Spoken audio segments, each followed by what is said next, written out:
오늘도 하나님의 은혜가 저 여러분에게 함께하기를 기원합니다. 우리는 지금 에베소에 있습니다. 에베소에 있으면서 고린도 교회를 향해 쓴 편지를 읽고 있습니다. 사도 바울은 여러 경로를 통해서 고린도 교회에 문제가 생겼다는 소식을 들었습니다. 그 문제를 해결하기 위해서 우리가 갖고 있지 않은 한 통의 편지를 먼저 써서 보냈습니다. 그러나 여전히 문제가 해결되지 않았기 때문에 다시 편지를 썼습니다. 그게 고린도 전서입니다. 지난주까지 고린도 교회에 어떤 문제가 있는지를 보았습니다. 첫 번째는 음행의 분열의 문제였습니다. 분열의 문제가 첫 번째로 있었고 그 다음에는 음행의 문제가 있었습니다. 분열의 문제에 대해서 뭐라고 했냐면 그들이 따르는 바울, 아볼로, 게바는 다 일꾼에 불과하다, 주인이 아니다 라고 분명하게 하였습니다. 우리가 따라야 할 대상, 우리가 충성해야 될 대상은 교회의 주인 되신 예수 그리스도 뿐입니다. 바울과 아볼로와 게바는 다 예수님께 충성하는 일꾼입니다. 그러니 고린도 교회의 모든 성도는 마찬가지로 예수님께 충성하는 일꾼이 되어야 됩니다. 사람을 따르면서 생기는 분열이라는 것은 교회에 있어서는 안 되는 것이죠. 그리고 다음으로 음행의 문제에 대해서는 이것이 하나님께서 명백하게 금지하신 일이라는 것을 들어서 당연히 금해야 되고 이런 자는 징계해야 한다라고 했습니다. 구체적으로 어떻게 징계하는가? 출교라고 했습니다. 교회에서 쫓아내야 된다.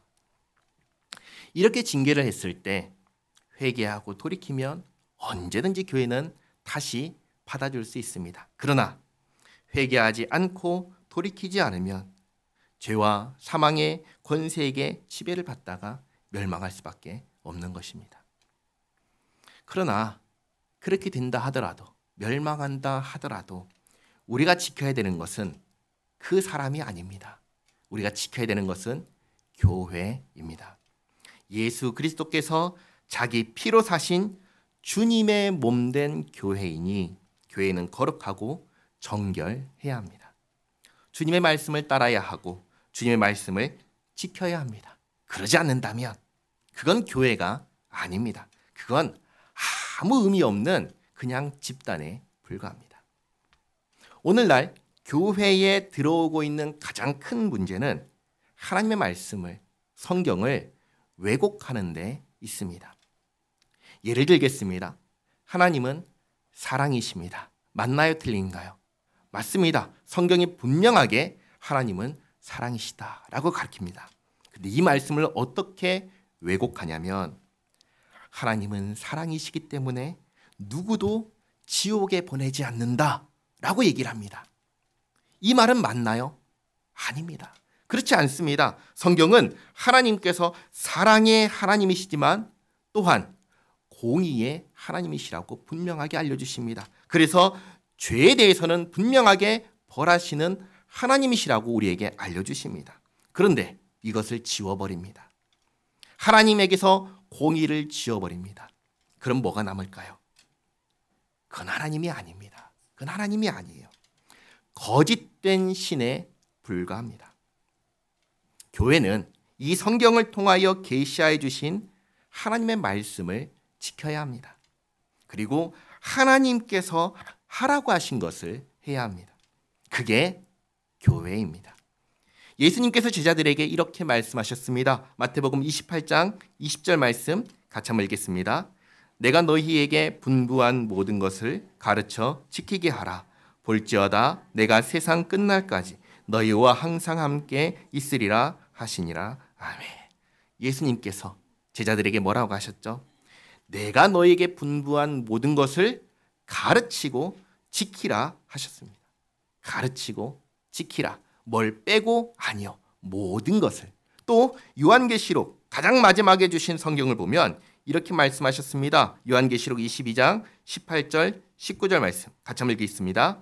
내가 이 두루마리의 예언의 말씀을 듣는 모든 사람에게 증언하노니 만일 누구든지 이것들 외에 더하면 하나님이 이 두루마리에 기록된 재앙들을 그에게 더하실 것이요 만일 누구든지 이 두루마리의 예언의 말씀에서 제하여 버리면 하나님이 이 두루마리에 기록된 생명나무와 및 거룩한 성의 참여함을 제하여 버리시리라. 아멘.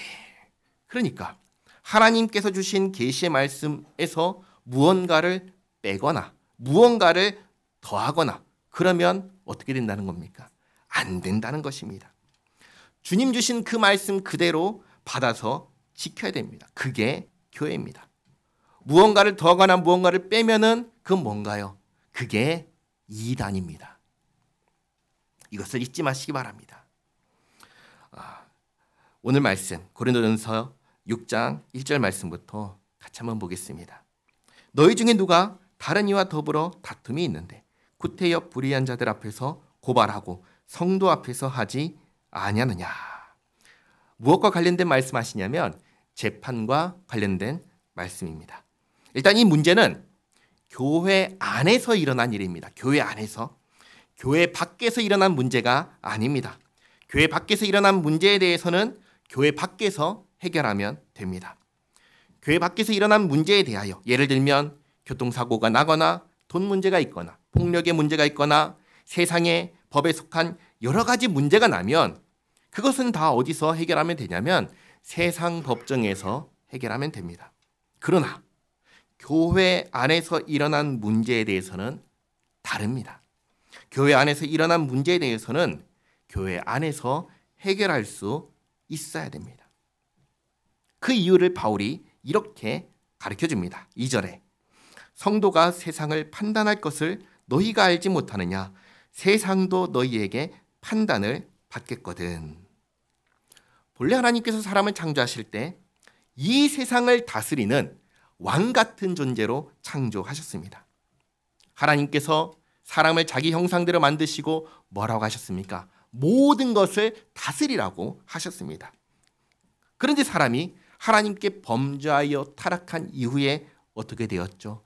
죄와 사망의 권세에게 지배를 받는 존재가 되었습니다. 쉽게 말해 사탄 마귀에게 지배를 받는 존재가 되었습니다. 그러나 이제 예수님 안에서 다시 하나님의 자녀가 되었고 예수님과 함께 상속자가 되었습니다. 그래서 주님과 함께 우리는 무엇을 할 사람들이냐면 이 세상을 본래 주셨던 목적대로 다스릴 사람들입니다. 그러면 우리가 이 세상을 다스릴 것인데 그때 우리에게 반드시 있어야 되는 게 있습니다. 그게 뭘까요? 판단력입니다. 무엇이 옳은지 무엇이 그른지를 분명하게 판단할 수 있어야 합니다. 과거의 구약성경을 보면은 다윗을 이어서 솔로몬이 왕이 되었을 때 하나님께 무엇을 구했는 줄 아세요? 재판할 수 있는 지혜를, 판단력을 구했습니다. 열왕기상 3장 9절 말씀 같이 한번 읽겠습니다. 누가 주의 이 많은 백성을 재판할 수 있사오리이까 듣는 마음을 종에게 주사 주의 백성을 재판하여 선악을 분별하게 하옵소서. 아멘. 그러니 이제 성도가 되었으면 주님의 말씀을 기준으로 선과 악을 분별할 수 있어야 하는 것입니다. 그 판단을 세상 사람들에게 맡길 것이 아니라 성도가 직접 판단할 수 있어야 하는 것입니다. 자, 그런데 보시기 바랍니다. 고린도 교회가 그 판단을 할 수 있는 교회인가요? 그게 아닌 것입니다. 고린도 교회가 그 판단을 할 수가 없는 거예요. 지난주에 봤듯이 음행의 문제에 대해서 교회가 어떻게 판단을 하고 있죠? 제대로 판단을 하고 있나요? 그러지 못한 거예요.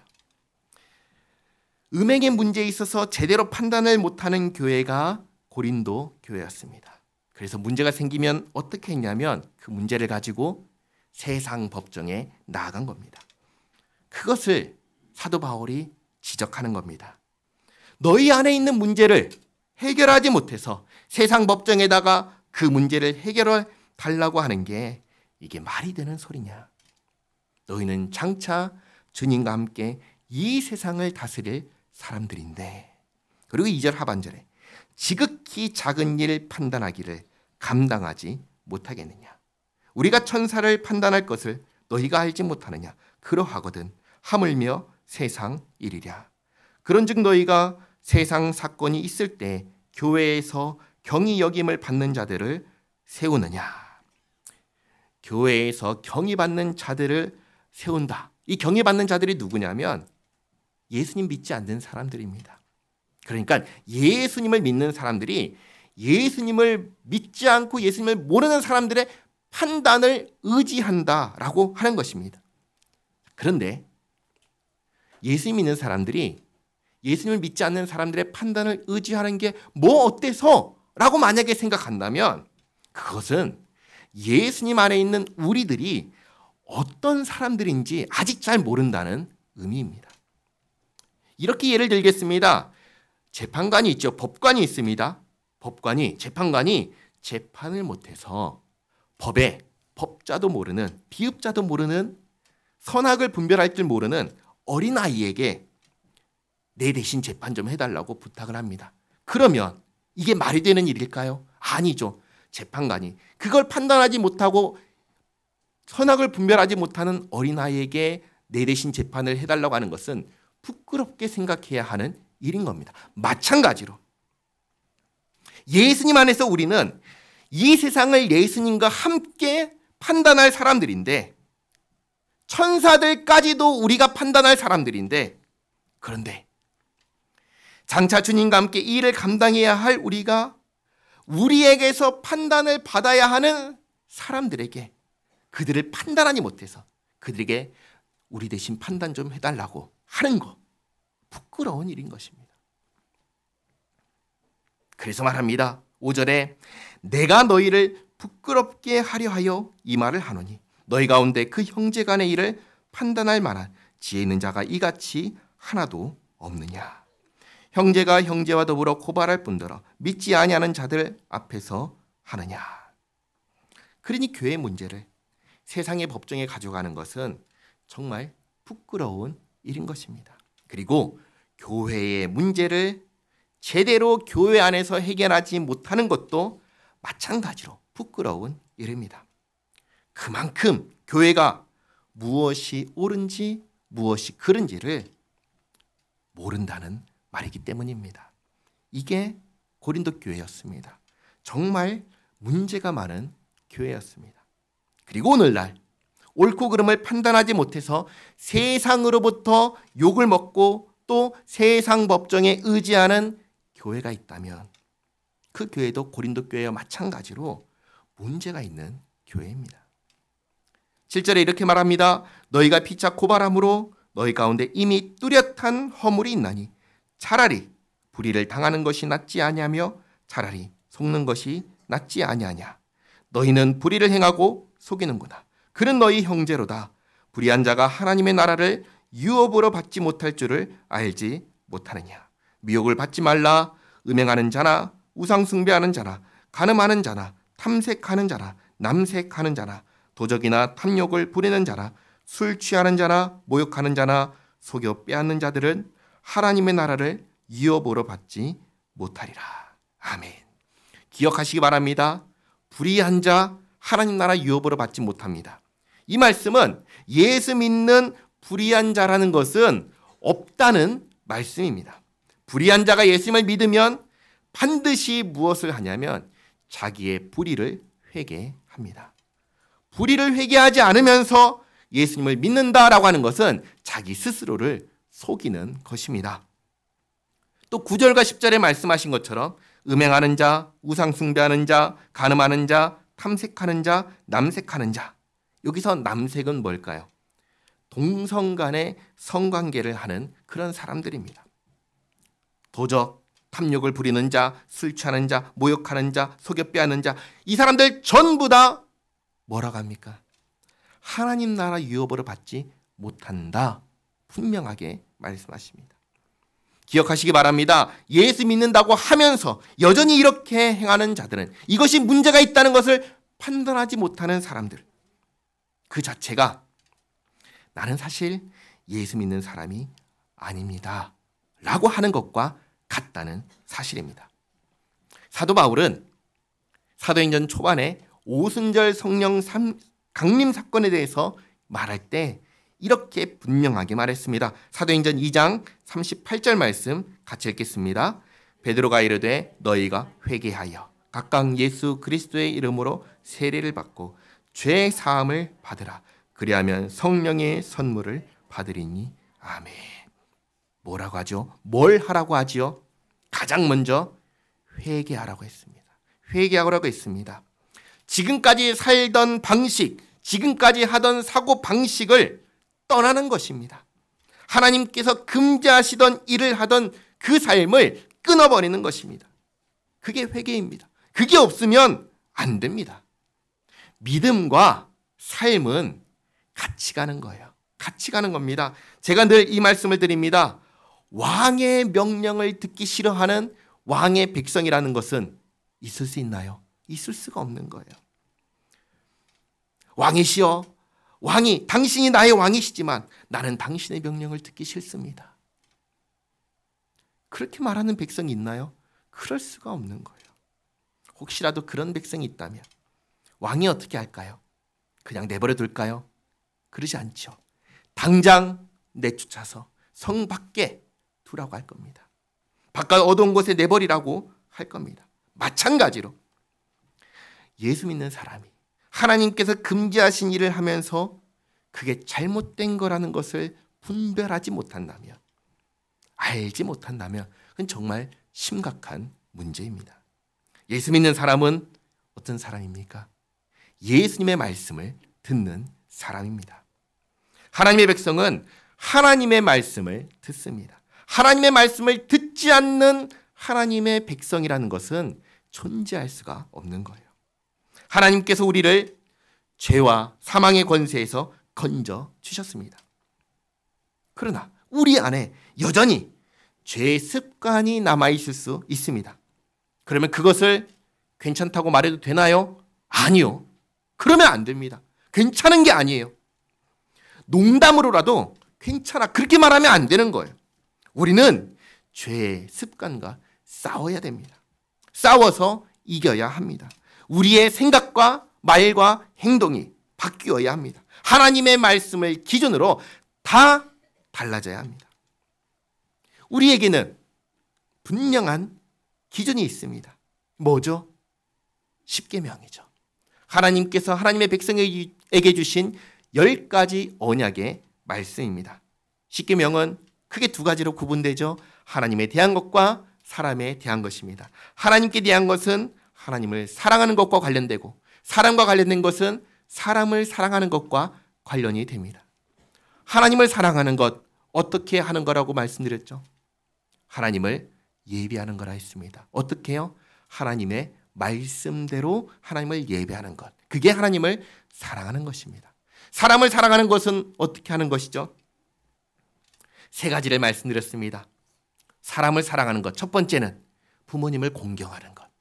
부모님을 공경하는 겁니다. 하나님의 백성이 부모님을 공경하지 않는다? 있을 수가 없는 거예요. 첫 번째는 부모님을 공경하는 것. 두 번째는 이웃에게 죄를 범하지 않는 것. 그리고 세 번째는 뭐죠? 이웃을 돕는 것입니다. 그게 하나님께서 우리에게 주신 분명한 기준입니다. 이 기준을 교회는 가져야 되고, 이 기준을 따라서 모든 것이 바뀌어야 되는 것이에요. 그래서 11절에 이렇게 말씀하십니다. 너희 중에 이와 같은 자들이 있더니, 이와 같은 자들 누구인가요? 예수님 믿기 전에 하나님의 나라를 유업으로 받지 못하는 그러한 생각과 말과 행동을 하면서 살던 사람이 있었는데, 그들이 주 예수 그리스도의 이름과 우리 하나님의 성령 안에서 씻음과 거룩함과 의롭다 하심을 받았느니라. 바뀌었다는 거예요. 더 이상 과거의 삶을, 예수님 믿기 전의 삶을 살지 않는다는 거예요. 회개하고 돌이켰다는 것입니다. 12절에 모든 것이 내게 가하나 다 유익한 것이 아니요. 내가 모든 것을 다 할 수 있지만 다 유익한 것이 아니라는 말은 뭐예요? 해로운 것이 있다는 것입니다. 해서는 안 되는 것이 있다는 것입니다. 모든 것이 내게 가하나 내가 무엇이든지 얽매이지 아니하리라. 무엇이든지 다 할 수 있다고 해서 다 하냐? 그러지 않는다라는 말입니다. 왜냐하면 13절 음식은 배를 위하여 있고 배는 음식을 위하여 있으나 하나님은 이것저것을 다 패하시리라. 몸은 음란을 위하여 있지 않고 오직 주를 위하여 있으며 주는 몸을 위하여 계시느니라. 우리는 어떤 사람들입니까? 우리는 우리를 위해서 사는 사람들이 아닙니다. 우리는 주님을 위해서 사는 사람들입니다. 14절에 하나님이 주를 다시 살리셨고 또한 그의 권능으로 우리를 다시 살리시리라. 너희 몸이 그리스도의 지체인 줄을 알지 못하느냐? 내가 그리스도의 지체를 가지고 창녀의 지체를 만들겠느냐? 결코 그럴 수 없느니라. 창녀와 합하는 자는 그와 한 몸인 줄을 알지 못하느냐? 일러스되 둘이 한 육체가 된다 하셨나니 주와 합하는 자는 한 영이니라. 음행을 피하라. 사람이 범하는 죄마다 몸 밖에 있거니와 음행하는 자는 자기 몸의 죄를 범하느니라. 실제로 고린도 교회 안에 이런 사람들이 있었습니다. 지난주에 말씀드렸던 아버지의 아내를, 어머니를 범하는 사람이 있었고 창녀와 합하는 사람들이 있었습니다. 그래서 이것을 지적하면서 하는 말입니다. 성경은 성을 절대로 돈을 주고 사고 파는 거에 대해서 아주 분명하게 금지하십니다. 절대로 하지 말라고 하십니다. 신명기 23장 17절 말씀 같이 한번 읽겠습니다. 이스라엘 여자 중에 창기가 있지 못할 것이요 이스라엘 남자 중에 남창이 있지 못할지니. 그럼 이런 자가 있으면 어떻게 하라고 하시죠? 돌로 쳐 죽이라고 하셨습니다. 신명기 22장 21절 말씀 같이 읽겠습니다. 그 처녀를 그의 아버지 집 문에서 끌어내고 그 성읍 사람들이 그를 돌로 쳐 죽일지니 이는 그가 그의 아버지 집에서 창기의 행동을 하여 이스라엘 중에서 악을 행하였습니다. 너는 이와 같이 하여 너희 가운데서 악을 제할지니라. 아멘. 물론 오늘날에는 이 구약 성경의 말씀대로 할 수 없습니다. 뭘 할 수 없냐면 돌로 쳐서 죽일 수가 없습니다. 그러나 적어도 교회 안에 이러한 사람이 있으면 된다고 하나요? 안 된다고 하나요? 안 된다는 것입니다. 이런 일을 해서도 안 됩니다. 만약에 교회 안에 이런 사람들이 있다면, 교회 안에 이런 일을 하는 사람들이 있다면 어떻게 해야 될까요? 지난주에 사도 바울이 뭐라고 했죠? 음행을 범한 자에 대해서 어떻게 하라고 했죠? 쫓아내라고 했습니다. 쫓아내라고 했습니다. 사도 바울은 아주 분명하게 말합니다. 음행을 피하라. 음행은 자기 몸에 죄를 범하는 것이다. 그러면서 우리가 잘 아는 아주 유명한 말씀을 하십니다. 고린도전서 6장 19, 20절 너희 몸은 너희가 하나님께로부터 받은 바 너희 가운데 계신 성령의 전인 줄을 알지 못하느냐. 너희는 너희 자신의 것이 아니라 값으로 산 것이 되었으니 그런즉 너희 몸으로 하나님께 영광을 돌리라. 아멘. 우리 몸은 성령이 계시는 거룩한 성전입니다. 성전이 뭐라고요? 우리의 몸입니다. 이 건물이 성전이 아니라 우리의 몸이 성전입니다. 성령께서 우리 몸에 계십니다. 그러니 우리 몸을 더럽혀도 될까요? 안 될까요? 안 되는 거예요. 무엇으로 더럽히면 안 될까요? 죄로 더럽히면 안 된다는 말씀을 하는 것입니다.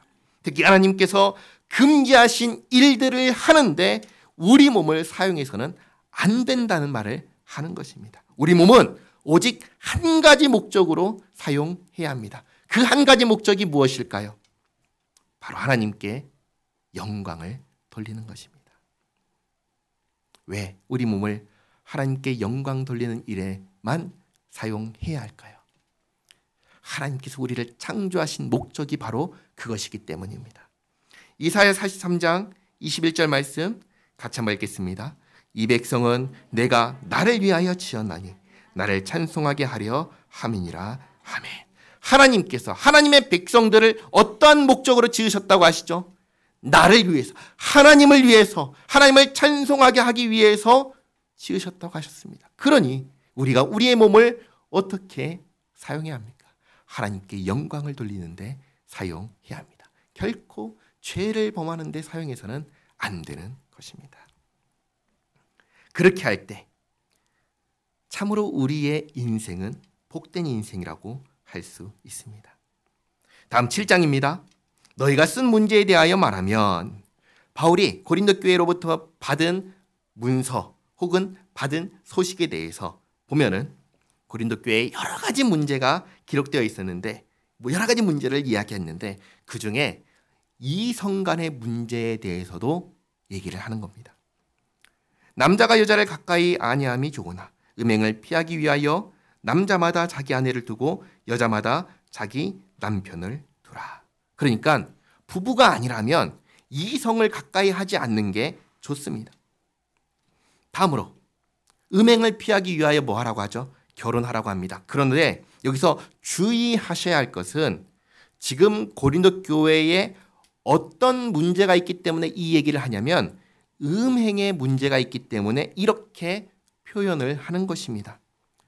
본래 결혼은 음행을 피하기 위해서 하는 게 아닙니다. 본래는 결혼은 하나님께서 정해주신 거예요. 혼자 있는 것이 좋지 않다고 하시면서 함께 살게, 결혼하게 하신 것입니다. 그런데 고린도 교회는 지금 음행의 문제가 있기 때문에 그 문제를 피하기 위해서 결혼하라. 그렇게 얘기를 하는 것입니다. 자, 그리고 결혼을 했으면 3절에 남편은 그 아내에 대한 의무를 다하고 아내도 그 남편에게 그렇게 할지라. 아내는 자기 몸을 주장하지 못하고 오직 그 남편이 하며 남편도 그와 같이 자기 몸을 주장하지 못하고 오직 그 아내가 하나니. 왜 그렇죠? 부부이기 때문입니다. 부부는 서로 합하여 두 개의 몸이 아니라 한 몸을 이루었기 때문입니다. 그렇기 때문에 남편의 몸에 대해서 아내가 주장하고 아내의 몸에 대해서는 남편이 주장합니다. 남편과 아내가 아닌 다른 사람이 주장하면 될까요? 안 될까요? 안 되는 거예요. 그리고 또 뭘 하라고 하셨죠? 3절에 남편은 아내에 대한 의무를 다하고 아내는 남편에 대한 의무를 다하라고 하셨습니다. 의무가 뭘까요? 남편이 아내에게 해야 하는 의무가 뭘까요? 목숨 걸고 사랑하는 것입니다. 남편은 아내를 목숨 걸고 사랑해야 합니다. 그러면 아내는 남편에게 어떻게 해야 될까요? 자기를 그렇게 사랑하는 남편에게 복종하는 것입니다. 에베소서를 보면 아주 분명하게 말씀하셨습니다. 남편은 예수님께서 교회를 자기 생명을 내놓고 사랑하신 것처럼 그렇게 목숨을 걸고 사랑하고, 그리고 아내는 교회가 주님께 복종하는 것처럼 그렇게 남편에게 자기를 사랑하는, 생명을 걸고 사랑하는 남편에게 복종하라. 이것이 남자가 남편이 아내에게, 아내가 남편에게 해야 되는 의무입니다. 그리고 5절에 이렇게 얘기하죠. 서로 분방하지 말라. 별거하지 말고 함께 살아라. 다만 기도할 틈을 얻기 위하여 합의상 얼마 동안은 하되 다시 합하라. 이는 너희가 절제 못함으로 말미암아 사탄이 너희를 시험하지 못하게 하려 함이라.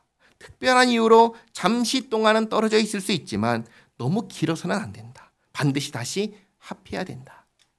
그러나 내가 이 말을 함은 허락이요 명령이 아니니라. 자, 이 말을 오해할 수가 있는데, 이 말은 앞에 있는 내용에 대한 것이 아니라 이 다음에 이어지는 내용에 대해서 미리 이렇게 말씀한 겁니다. 그러니까 지금부터 하는 말은 이렇게도 할 수 있지만 이것은 주께서 주신 명령이 아니다. 그렇게 먼저 운을 띄우고 얘기를 합니다.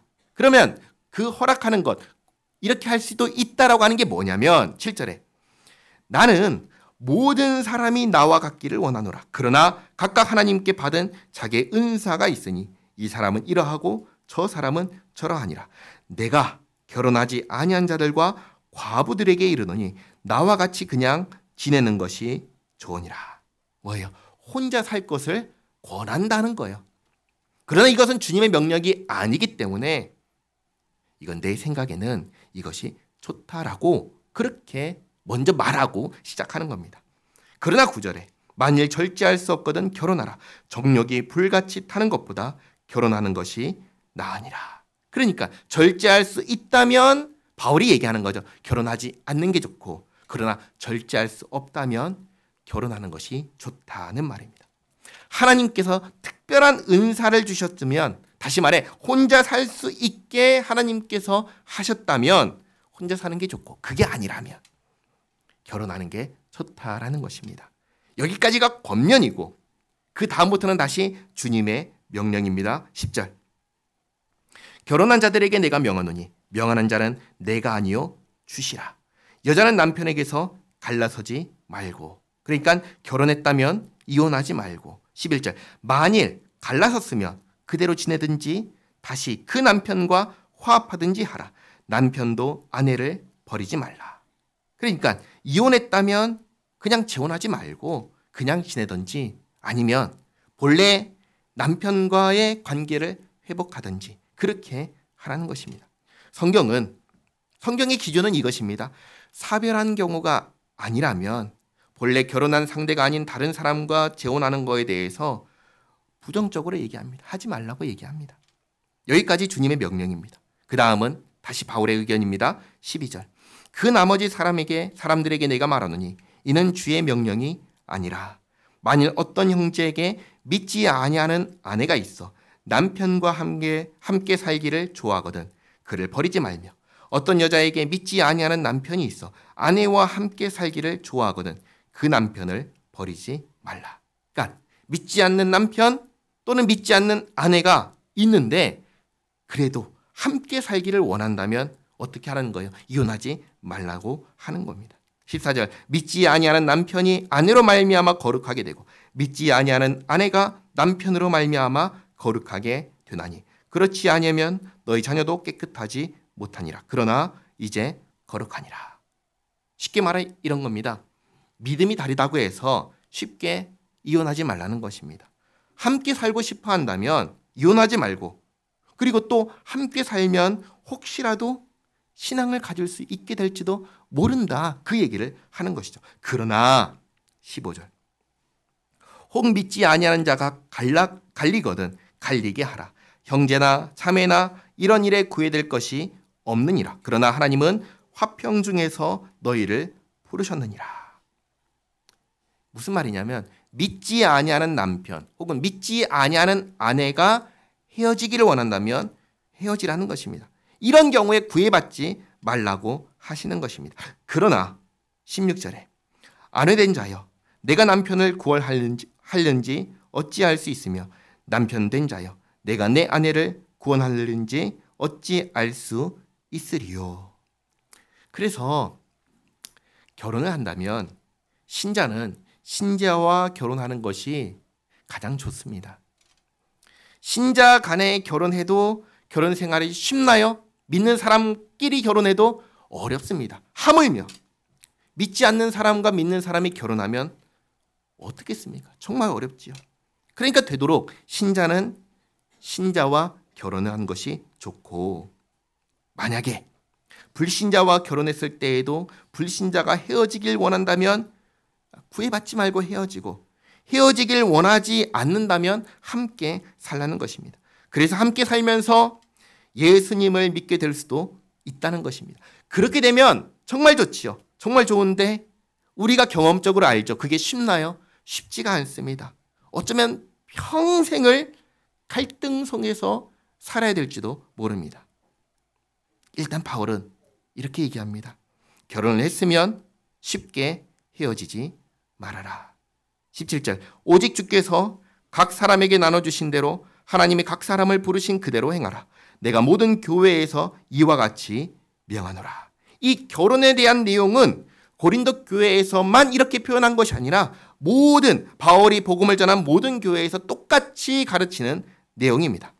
부르신 그대로 행하라 라는 것은 예수님을 믿게 되었으니 이제부터는 예수님을 믿는 믿음 가운데서 살라는 것입니다. 결혼관계도 마찬가지입니다. 이것도 이제는 내 생각, 내 뜻대로 가는 게 아니라 예수님을 믿게 되었으니 예수님의 말씀을 기준으로 결혼에 대해서도 따라가야 하는 것입니다. 그래서 18절에 할례자로서 부르심을 받은 자가 있느냐? 무할례자가 되지 말며 무할례자로 부르심을 받은 자가 있느냐? 할례를 받지 말라. 할례 받는 것도 아무것도 아니요 할례 받지 아니하는 것도 아무것도 아니로되 오직 하나님의 계명을 지킬 따름이니라. 중요한 게 뭐라는 겁니까? 하나님 말씀에 순종하는 것, 그게 중요하다는 겁니다. 구원은 몸에 할례를 받고 받지 않고에 달린 것이 전혀 아닙니다. 구원은 예수님 안에서 주어지는 것입니다. 그러니 예수님을 믿는 사람은 이미 구원을 받았으니 예수 믿는 사람에게 중요한 게 뭐예요? 하나님의 말씀을 지키는 것입니다. 그러니 20절에 각 사람은 부르심을 받은 그 부르심 그대로 지내라. 내가 종으로 있을 때에 부르심을 받았느냐 염려하지 말라. 그러나 내가 자유롭게 될 수 있거든 그것을 이용하라. 주 안에서 부르심을 받은 자는 종이라도 주께 속한 자유인이요 또 그와 같이 자유인으로 있을 때에 부르심을 받은 자는 그리스도의 종이니라. 이 당시는 신분제 사회였고 노예가 있는 시대였기 때문에 그 부분에 대해서 말하는 겁니다. 노예라도 자유롭게 될 기회가 있으면 얼마든지 그것을 이용해서 자유인이 되어라. 그러나 노예라고 구원받지 못하는 것이 아니다. 노예라도 예수님을 믿게 되면 예수님께 속한 사람이 된다. 그 얘기를 하는 겁니다. 그리고 23절 너희는 값으로 사신 것이니 사람들의 종이 되지 말라. 여기 사람들의 종이 되지 말라는 것은 방금 전에 읽었던 22절에서 노예에 대한 이야기가 아닙니다. 사람들의 종이라는 것은 뭐냐면 이 세상의 가치관을 따르고 세상의 방식을 따라가는 경우를 말하는 거예요. 세상 사람들과 똑같은 사고방식을 가지고 살아가는 것을 두고 세상의 사람들의 종이 되지 말라 이렇게 말씀하시는 거예요. 왜요? 이렇게 되면 정작 우리가 섬겨야 되는 하나님을 섬기는 일에 지장을 받게 되기 때문입니다. 예를 들면 오늘날에도 직장 문제로, 생계 문제로, 종교적인 갈등으로 하나님을 자유롭게 섬기지 못하는 사람들이 있습니다. 그런 경우를 말하는 것입니다. 자, 오늘은 여기까지 하고 나머지 부분은 다음 주에 하겠습니다. 오늘 읽었던 6장과 7장 말씀, 재판과 결혼 문제에 대해서 말씀하셨습니다. 기억하시기 바랍니다. 우리는 예수님과 함께 이 세상을 어떻게 할 사람들이죠? 이 세상을 판단할 사람들입니다. 그런 만큼 우리가 무엇을 잘 알아야 할까요? 하나님의 말씀을 잘 알아야 합니다. 하나님 말씀을 잘 알아서 하나님을 기준으로 이 세상을 바라보고 판단할 줄 알아야 합니다. 하나님께서 무엇을 기뻐하시는지, 하나님께서 무엇을 싫어하시는지 분별하고 판단할 수 있어야 합니다. 세상 사람들보다 제대로 판단하지 못하고 분별하지 못하고 그러면 부끄럽게 생각해야 하는 것입니다. 그리고 우리는 어떤 사람들입니까? 우리는 주님의 말씀을 따라서 살아가는 사람들입니다. 우리의 기준은 나에게 있지 않고 하나님께 있습니다. 하나님의 말씀에 있습니다. 이것을 기억하시기 바랍니다. 내 경험, 내 체험이 기준이 아니에요. 내가 뭔가를 봤다고 해서 그게 기준이 될 수가 없는 거예요. 이 말씀, 하나님께서 주신 이 말씀에서 벗어나면 내가 무엇을 경험했든지 그것은 진실이 아니에요. 사실이 아니에요. 우리가 따라야 될 기준이 될 수가 없는 것입니다. 내가 원한다고, 내가 좋게 생각한다고 내 뜻대로 할 것이 아니라 주님의 기준을 가지고 주께서 원하시는 대로 분별하고 판단하며 살아가는 우리 모두가 되기를 바랍니다. 기도하겠습니다. 좋으신 하나님, 우리가 주님과 함께 이 세상을 판단할 그런 신분을 가진 존재라는 걸 가르쳐 주심에 감사합니다. 사실 우리는 예수님 안에서 하나님의 자녀라는 말로 다 할 수 없는 고귀한 신분이 되었습니다. 주께서 창세전에 택하시고 베푸신 은혜의 선물입니다. 그러하오니 하나님, 우리가 정말 하나님의 말씀을 잘 알기 원합니다. 그리고 하나님의 말씀으로 충만해지기를 원합니다. 주님의 말씀을 따라 생각하고 말하고 행동하는 우리 모두가 되게 하옵소서. 내 생각, 내 경험, 내가 들은 이야기를 주님의 말씀보다 더 우선하지 않게 하옵소서. 주께서 불로써 시험하실 때 다 사라져버릴 것들을 의지하지 않게 하옵소서.